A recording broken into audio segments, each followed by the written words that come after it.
നമുക്ക് ആർക്കും സമയത്തിനെ പിടിച്ചു നിർത്താൻ സാധിക്കില്ല. പ്രായം കൂടുന്ന പ്രോസസ്സിനെ ഏജിംഗ് എന്നാണ് പറയുന്നത്. ഏജിംഗ് പ്രോസസ്സ് സ്ലോ ഡൗൺ ചെയ്യാൻ വേണ്ടി നമുക്ക് സ്ട്രെസ്സിനെ ഉപയോഗിക്കാം. ഇതിനെയാണ് ഹോർമെസിസ് എന്ന് പറയുന്നത്. ഹോർമെസിസ് ഉപയോഗിച്ച് നമുക്ക് എങ്ങനെയാണ് നമ്മളുടെ ലൈഫ് സ്പാൻ കൂട്ടാൻ സാധിക്കുന്നത് എന്നുള്ളതാണ് ഇന്നത്തെ വീഡിയോയുടെ വിഷയം. ഹായ്, ഞാൻ ഡോക്ടർ പ്രസൂൺ. അപ്പോൾ നമുക്ക് തുടങ്ങാം. ഏജിംഗ് പ്രോസസ്സ് എന്ന് പറയുന്നത് നമുക്ക് ഒരിക്കലും തടഞ്ഞു നിർത്താൻ പറ്റുന്നതല്ല. പക്ഷേ നമുക്കതിൻ്റെ സ്പീഡ് അത് കുറച്ച് കൊണ്ടുവരാൻ സാധിക്കും. നമ്മൾ ഓരോരുത്തരും ജനിക്കുന്നത് 2 തരത്തിലുള്ള കോശങ്ങൾ കൂടി ചേർത്തിട്ടാണ്. ഒന്ന് ഫാദറിൻ്റെ അടുത്ത് കിട്ടുന്നതും ഒന്ന് മദറിൻ്റെ അടുത്തും. ഒരു കുഞ്ഞ് ജനിക്കുന്ന സമയമാകുമ്പോഴത്തേക്കും ആ കുഞ്ഞിൻ്റെ ജീവിതത്തിൽ 1 ഗ്രാമിൻ്റെ താഴെ വെയിറ്റിൽ നിന്നും ജനിക്കുന്ന സമയമാകുമ്പോഴത്തേക്കും 2.5 മുതൽ 3 കിലോ, അതായത് 3000 ഗ്രാം ആയിട്ടാണ് മാറുന്നത്. ഇത്രയും ഗ്രോത്ത് നടക്കുന്നത് സെല്ലുകളുടെ മൾട്ടിപ്ലിക്കേഷൻ വഴിയും സെല്ലിൻ്റെ ഡിഫറൻസിയേഷനൊക്കെ വഴിയാണ്. ഇനി നമ്മൾ ജനിച്ചു കഴിഞ്ഞാലും പിന്നീടും ഗ്രോത്ത് പല സ്റ്റേജസിലൂടെയാണ് നടന്നു പോകുന്നത്. ആദ്യത്തെ വർഷം ആകുമ്പോഴത്തേക്കും 2.5-3 കിലോ ഉള്ള കുട്ടി 10 കിലോഗ്രാമിൻ്റെ അടുത്ത് വെയിറ്റ് ആവും. ആദ്യത്തെ 10 വർഷം വളരുന്ന അത്രയും പിന്നീട് നമ്മൾ ജീവിതത്തിൽ ഒരിക്കലും വളരുന്നില്ല. 10 വയസ്സ് മുതൽ 50-60 വയസ്സാവുന്നത് വരെയാണ് അധികം ആൾക്കാർക്കും അവരുടെ ഏജിങ് പ്രോസസ്സ് കൺട്രോൾ ചെയ്യാനുള്ള എന്തെങ്കിലും കഴിവ് കിട്ടുന്നത്. അത് അവർ കഴിക്കുന്ന ഭക്ഷണമാവാം, അവർ കുടിക്കുന്ന വെള്ളത്തിനനുസരിച്ചിരിക്കും, അവർ ശ്വസിക്കുന്ന എയറിൻ്റെ ക്വാളിറ്റിക്ക് അനുസരിച്ചിരിക്കും, അവരുടെ സ്കിന്നിൽ തട്ടുന്ന UV റേഡിയേഷൻസിനനുസരിച്ചിരിക്കും. ഇവർ ജനിക്കുന്ന സമയം തന്നെ ഓരോ സെല്ലിലും എഴുതി വെച്ചിട്ടുള്ള DNA ജീൻസ് ഏത് പ്രകാരമാണോ വർക്ക് ചെയ്യേണ്ടത് അതിന് ഡിപ്പെൻഡ് ചെയ്യും. നമ്മളുടെ മനുഷ്യ ശരീരത്തിൽ ട്രില്യൺസിലാണ് സെല്ലുകളുടെ എണ്ണമുള്ളത്. ഓരോ സെല്ലിലും ഈ ഗ്രോത്തും ഡെവലപ്മെൻറ്റും മാത്രമല്ല നടക്കുന്നത്. ഓരോ സെല്ലിനും അതിൻ്റേതായിട്ടുള്ള ലൈഫ് സ്പാൻ ഉണ്ട്. ആ ലൈഫ് സ്പാൻ കഴിയുമ്പം ആ സെല്ല് മാറും, പുതിയ സെല്ല് ഉണ്ടാവുന്നുണ്ട്. പക്ഷേ നമ്മുടെ ശരീരത്തിൽ എല്ലാ തരത്തിലുള്ള സെല്ലുകൾക്കും ഇങ്ങനെ പുതിയതായിട്ട് റീജനറേറ്റ് ചെയ്യാനുള്ള കഴിവില്ല. ഒരു മനുഷ്യ ശരീരം എന്ന് പറയുന്നത് നമ്മളൊരു ഫുൾ ബോഡി ആയിട്ട് കാണുന്നതിന് പകരം അത് കുറേ സെല്ലുകൾ ഉപയോഗിച്ചുണ്ടാക്കിയിരിക്കുന്നതാണ്. ആ കുറേ സെല്ലുകൾ കൂടി ചേർന്ന് പലതരത്തിലുള്ള ടിഷ്യൂസ് ഉണ്ടാവുന്നുണ്ട്. ആ ടിഷ്യൂസ് എല്ലാം കൂടി ചേർന്ന് പലതരത്തിലുള്ള ഓർഗൻസ് ഉണ്ടാവുന്നുണ്ട്. ഇങ്ങനെ ഒരു മനുഷ്യ ശരീരത്തിനെ പല ലെവലായിട്ട് കാണുകയാണെന്നുണ്ടെങ്കിൽ മാത്രമേ നമുക്ക് ഏജിങ് പ്രോസസ്സ് കൃത്യമായിട്ടും മനസ്സിലാക്കാൻ സാധിക്കുകയുള്ളൂ. ഇതിൽ ഏറ്റവും ചെറിയ ലെവൽ സെല്ലുലാർ ലെവൽ എന്നാണ് പറയുന്നത്. അതായത് ഓരോ കോശങ്ങളുടെ ലെവലിലും പലതരത്തിലുള്ള ബയോകെമിക്കൽ റിയാക്ഷൻസ് നടക്കുന്നുണ്ട്.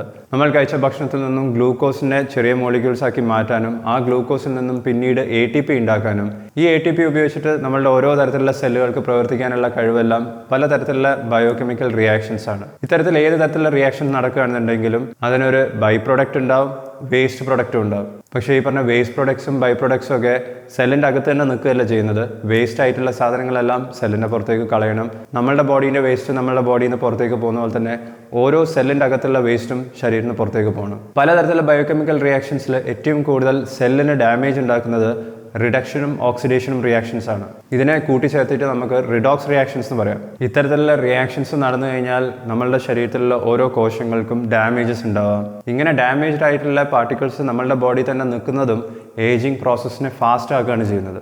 ഇങ്ങനെ സംഭവിക്കുന്ന ഡാമേജസ് സെല്ലിൻ്റെ ലെവലിൽ മാത്രമല്ല DNA ലെവലിൽ ഉണ്ടാവാം.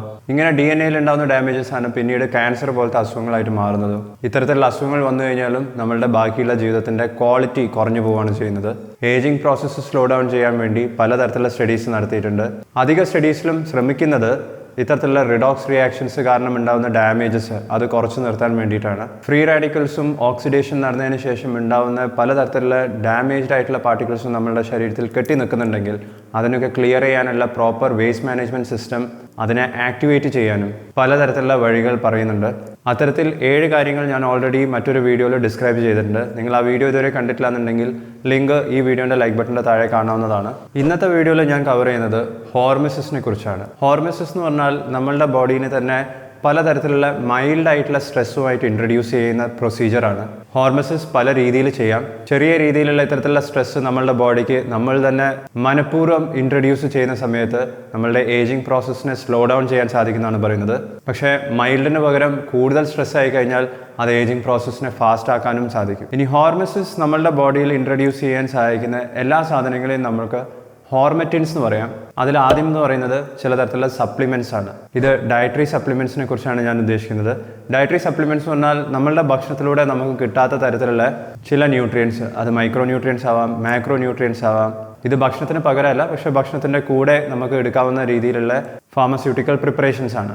ഓക്സിഡേറ്റീവ് ഡാമേജസ് കുറച്ച് നിർത്താനും ഏജിങ് പ്രോസസ്സ് സ്ലോ ഡൗൺ ചെയ്യാനും നമ്മളെ സഹായിക്കുന്ന പലതരത്തിലുള്ള സപ്ലിമെൻറ്റ്സ് ഉണ്ട്. അതിൻ്റെ ഒരു കാറ്റഗറി ആൻറ്റി ഓക്സിഡൻസ് ആണ്. ആൻറ്റി ഓക്സിഡൻസിൽ വരുന്നതാണ് വൈറ്റമിൻ C, N-അസിറ്റൈൽസിസ്റ്റീൻ, റെസ്വെറട്രോൾ എന്ന് പറയുന്നത് മറ്റൊരു തരത്തിലുള്ള സപ്ലിമെൻ്റ് ആണ്. പലതരത്തിലുള്ള നൈട്രോൺ ബേസ്ഡ് കോമ്പൗണ്ട്സ് ഉണ്ട്. ഇത്തരത്തിലുള്ള കോമ്പൗണ്ട്സിനെല്ലാം ആനിമൽ സ്റ്റഡീസിൽ ഏജിംഗ് പ്രോസസ്സ് സ്ലോ ഡൗൺ ചെയ്യാനുള്ള കഴിവുണ്ടെന്ന് തെളിയിച്ചിട്ടുള്ളതാണ്. omega-3 ഫാറ്റി ആസിഡ്സിനും ക്രിയാറ്റിൻ മോണോഹൈഡ്രേറ്റ് സപ്ലിമെൻറ്റ്സിനും ഏജിംഗ് പ്രോസസ്സ് സ്ലോ ഡൗൺ ചെയ്യാൻ പറ്റുന്ന പല സ്റ്റഡീസിലും തെളിയിച്ചിട്ടുണ്ട്. ഇതൊരു സപ്ലിമെൻറ്റ്സിൻ്റെ ഫൈനൽ ലിസ്റ്റ് അല്ല. ഏജിംഗ് പ്രോസസ്സ് സ്ലോ ഡൗൺ ചെയ്യുന്ന പലതരത്തിലുള്ള സപ്ലിമെൻറ്റ്സിനെ കുറിച്ച് ഞാൻ മുമ്പേ വീഡിയോസ് ചെയ്തിട്ടുണ്ട്. ആ വീഡിയോസിൻ്റെ ലിങ്ക് നിങ്ങൾക്ക് ലൈക്ക് ബട്ടണിന് താഴെ കാണാവുന്നതാണ്. രണ്ടാമത്തെ തരത്തിലുള്ള ഒരു ഹോർമറ്റ് എന്ന് നമുക്ക് പറയാൻ സാധിക്കുന്നത് നമ്മളുടെ രക്തം പുറത്തേക്ക് എടുക്കുന്നതാണ്. ഒരു അഡൽട്ട് മനുഷ്യ ശരീരത്തിൽ ഏകദേശം 5 ലിറ്റർ ബ്ലഡാണുള്ളത്. നമ്മളുടെ ഒരു ക്ലോസ്ഡ് സർക്കുലേറ്ററി സിസ്റ്റം ആണ്. അതായത് നമ്മുടെ ശരീരത്തിലുള്ള ബ്ലഡ് വീണ്ടും വീണ്ടും സർക്കുലേറ്റ് ചെയ്തുകൊണ്ടിരിക്കുകയാണ്. ശരീരത്തിലുള്ള ബ്ലഡ് എന്ന് പറഞ്ഞാൽ ആ ബ്ലഡിൽ പലതരത്തിലുള്ള കോശങ്ങളുണ്ട്. ഏറ്റവും കൂടുതലായിട്ടുള്ളത് റെഡ് ബ്ലഡ് സെൽസ് ആണ്. റെഡ് ബ്ലഡ് സെൽസിൽ ഹീമോഗ്ലോബിൻ ഉണ്ട്. ഹീമോഗ്ലോബിന് ഓക്സിജൻ ക്യാരി ചെയ്യണമെന്നുണ്ടെങ്കിൽ, ഒരു സ്ഥലത്ത് നിന്ന് ഒരു സ്ഥലത്തേക്ക് ഹീമോഗ്ലോബിൻ എത്തിക്കണമെന്നുണ്ടെങ്കിൽ അയൺ വേണം. അയൺ എന്ന് പറയുന്നത് ഒരു ഹെവി മെറ്റലാണ്, നമ്മുടെ ശരീരത്തിൽ അത്യാവശ്യം വേണ്ടതാണ്. പക്ഷേ നമ്മളുടെ ബോഡിയിലുള്ള അയണിൻ്റെ അളവ് കൂടി നിൽക്കുകയാണെന്നുണ്ടെങ്കിലും ഞാൻ നേരത്തെ പറഞ്ഞ ഓക്സിഡേറ്റീവ് ഡാമേജസ് കൂടുതൽ സംഭവിക്കാം, ഫ്രീ റാഡിക്കൽസിന് എണ്ണം കൂടാം, ഏജിംഗ് പ്രോസസ്സ് ഫാസ്റ്റ് ആവാം. അപ്പോൾ നമുക്കത് സ്ലോ ഡൗൺ ചെയ്യാൻ പറ്റുന്ന ഒരു വഴി എന്ന് പറയുന്നത് നമ്മളുടെ രക്തം പുറത്തേക്ക് എടുക്കുന്നതാണ്. ഇത് 2 രീതിയിൽ ചെയ്യാം. ഒന്ന്, നിങ്ങൾക്ക് ബ്ലഡ് ഡൊണേഷൻ ചെയ്യാം. വർഷത്തിൽ ഒരു പ്രാവശ്യമെങ്കിലും ബ്ലഡ് ഡൊണേഷൻ ചെയ്യുന്നത് ഏജിംഗ് പ്രോസസ്സ് സ്ലോ ഡൗൺ ചെയ്യാൻ ഹെൽപ്പ് ചെയ്യുമെന്ന് പറയുന്നുണ്ട്. ഇനി നിങ്ങൾക്ക് ഓൾറെഡി പലതരത്തിലുള്ള മെഡിക്കൽ കണ്ടീഷൻസ് ഉണ്ട്. നിങ്ങൾ പ്രമേഹത്തിനും ക്യാൻസറിനും ഹൈ ബ്ലഡ് പ്രഷറിന് അല്ലെങ്കിൽ അലർജീൻ്റെ മെഡിസിൻസ് എടുക്കുന്നുണ്ട്. നിങ്ങളുടെ ഡോക്ടർ നിങ്ങളുടെ അടുത്ത് രക്തം ദാനം ചെയ്യാൻ പാടില്ല എന്നൊക്കെ പറഞ്ഞിട്ടുണ്ടെങ്കിൽ ബ്ലഡ് ഡൊണേഷൻ അല്ല, രണ്ടാമത്തെ വഴി എന്ന് പറയുന്നത് ഫ്ലിബോട്ടമിയാണ്. നിങ്ങളുടെ ബ്ലഡ് മറ്റൊരാൾക്ക് ഡൊണേറ്റ് ചെയ്യണമെന്നോ ബ്ലഡ് ബാങ്കിൽ കൊടുക്കണമെന്നൊന്നുമില്ല. പക്ഷേ നിങ്ങളുടെ ബോഡിയിൽ നിന്നും വർഷത്തിൽ ഒരു പ്രാവശ്യം 350 മില്ലി ബ്ലഡ് പുറത്തേക്ക് എടുത്ത് കളയാം. ഇതും ഒരു തരത്തിലുള്ള മൈൽഡ് ആയിട്ടുള്ള സ്ട്രെസ് തന്നെയാണ്. പക്ഷേ നമ്മുടെ ബോൺ മാരോനെ സ്റ്റിമുലേറ്റ് ചെയ്യുന്നുണ്ട്. നമ്മുടെ ശരീരത്തിൽ സർക്കുലേറ്റ് ചെയ്തുകൊണ്ടിരിക്കുന്ന അയണിനെ റീജനറേറ്റ് ചെയ്യിപ്പിക്കാൻ അത് ഹെൽപ്പ് ചെയ്യുന്നുണ്ട്.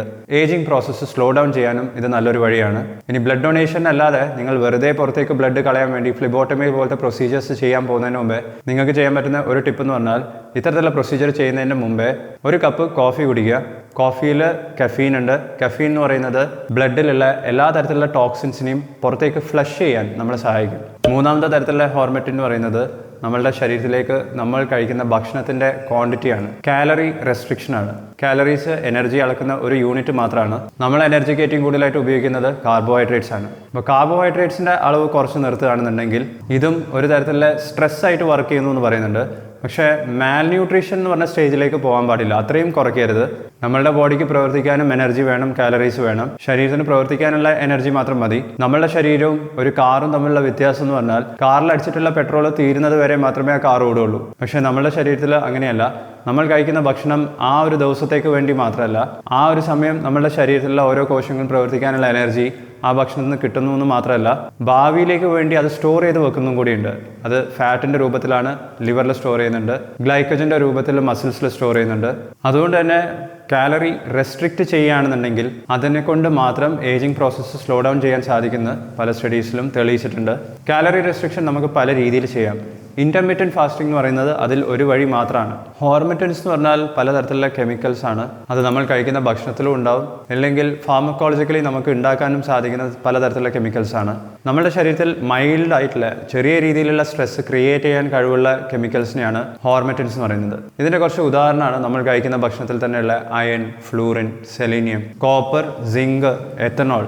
കാർണിറ്റിൻ എന്ന് പറയുന്ന ബയോ ആക്റ്റീവ് കോമ്പൗണ്ടിനും നമ്മളുടെ ശരീരത്തിലുള്ള പലതരത്തിലുള്ള ഹോർമറ്റൻസിനെ ആക്ടിവേറ്റ് ചെയ്യാനുള്ള കഴിവുണ്ടെന്ന് പറയുന്നുണ്ട്. അതുകൊണ്ട് തന്നെ ബ്രെയിൻ പോലത്തെ ന്യൂറോളജിക്കൽ ടിഷ്യൂവിൻ്റെ ഏജിംഗ് പ്രോസസ്സ് സ്ലോ ഡൗൺ ചെയ്യാൻ സാധിക്കും. ന്യൂറോളജിക്കൽ ടിഷ്യൂവിൻ്റെ ഒരു പ്രത്യേകത എന്ന് പറഞ്ഞാൽ റീജനറേഷൻ പോസിബിൾ അല്ല. നമ്മുടെ സ്കിന്നിലുള്ള സെല്ലുകളുടെ ലൈഫ് സ്പാൻ തീരുന്നതിനനുസരിച്ച് തന്നെ പുതിയ സ്കിന്നിൻ്റെ സെൽസ് ഉണ്ടാവുന്നുണ്ട്.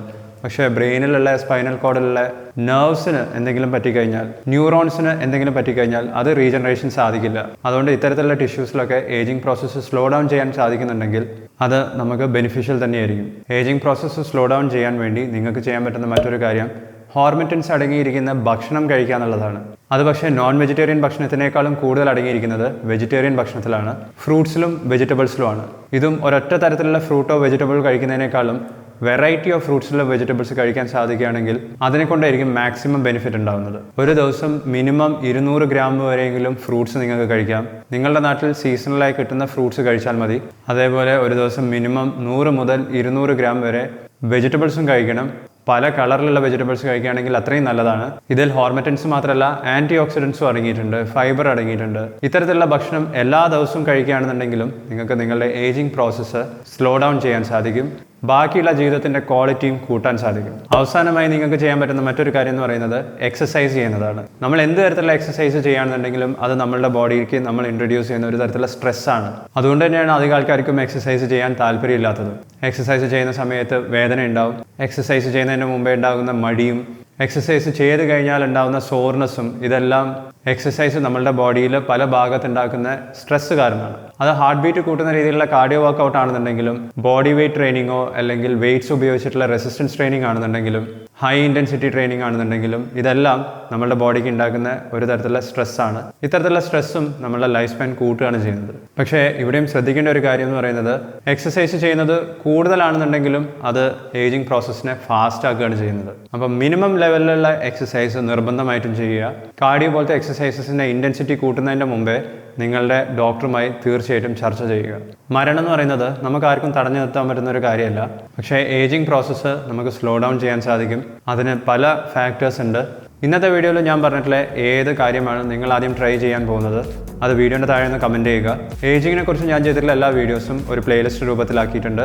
ഇവിടെ ക്ലിക്ക് ചെയ്ത് കഴിഞ്ഞാൽ ആ പ്ലേലിസ്റ്റിലുള്ള എല്ലാ വീഡിയോസും നിങ്ങൾക്ക് കാണാവുന്നതാണ്. നിങ്ങൾ ഇനിയും ചാനൽ സബ്സ്ക്രൈബ് ചെയ്തിട്ടില്ലെങ്കിൽ സബ്സ്ക്രൈബ് ചെയ്യുക.